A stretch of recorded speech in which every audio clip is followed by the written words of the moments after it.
I'm Paul Calvaresi with the Broward NPO at the 2026 Safe Roads Summit.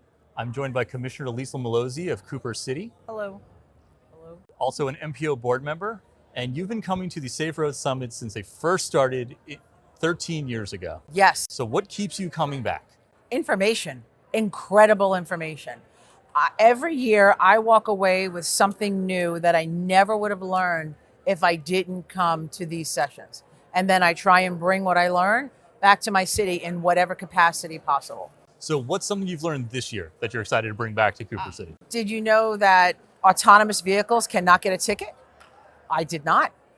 You need a driver in a vehicle in order to receive a ticket. So if you are in an autonomous vehicle and the vehicle causes an accident, then the person that got hit, they're in trouble because they can't do anything, because that autonomous vehicle cannot receive any blame, because the only person that can receive blame is a driver, and that driver needs to be a human being.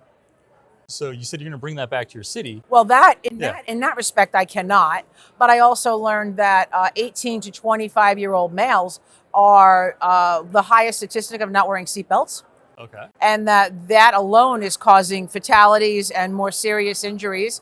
So, and I also learned that I forgot what city, but they were doing 30-second and 1-minute quick PSAs, but they were making them fun and they were making them engaging. So what I wanted to do is bring that back and then include the seatbelt and try and, bring it to everybody's attention that this should not happen, because the ramifications far outweigh whatever benefit it might be of you not wearing your seatbelt. Well, and I know you're very engaged with your local police departments. Yes. And your city's has one of the largest high schools in the county, and you're between two education corridors, Broward College Yes. Central and South. So are you bringing this information back to police, first responders, your commission at large? So I actually had a conversation with my police chief. We subcontract to BSO for police and fire, and I have a district commander. I call her my chief. I had a conversation with her yesterday about the PSAs, because I want to do back to school PSAs and incorporate driving, safety measures, watching out for students, etc. Mm-hmm. And she loved the idea. So now we just have to run it through the chain of command to make sure that, everybody can get involved in that. So I do it and I involve whomever I can, because the more people that know about things, the better it is. I also sit on the SAC committee, which is a school advisory committee for elementary, middle, and high in my city. And I bring the information that I learned from here. I'll bring the appropriate information back to my SAC committees. That way those parents understand, oh, this is an issue. Oh, we need to look out for this, etc.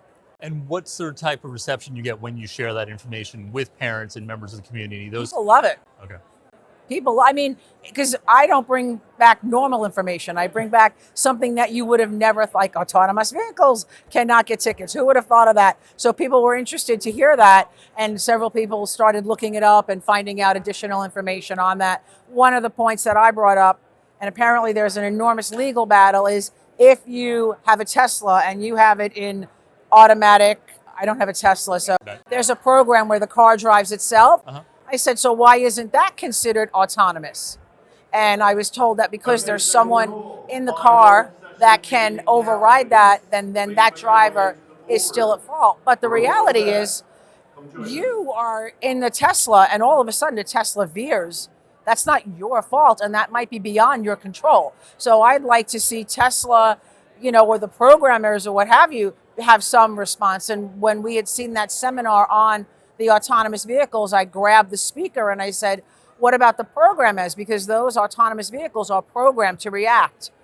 And he said that there's a big fight in the courts about why they cannot. But he also said that, and this was very interesting, that the autonomous vehicles, if, let's say, you're allowed to turn or break this law, if it's not being enforced, that the people that own those companies will let the vehicles do that because they know there's no ramification. Oh, so there's no punishment. While the cat's away, the autonomous vehicle will play. So that is a problem, because the more things are not enforced, the more they're going to say, well, we might be able to shave off a minute of time, a second of time, and when their job is earning fares, that can equate to a fair amount of change for them, but at our expense and our health, safety, and welfare. Right. Someone's on the other side of that unsafe behavior. Correct. And all this was from one session. That was from one. There were many more, but how much time do you have? Well, I look forward to the next Safe Road Summit, where I hope you're running the trivia nights.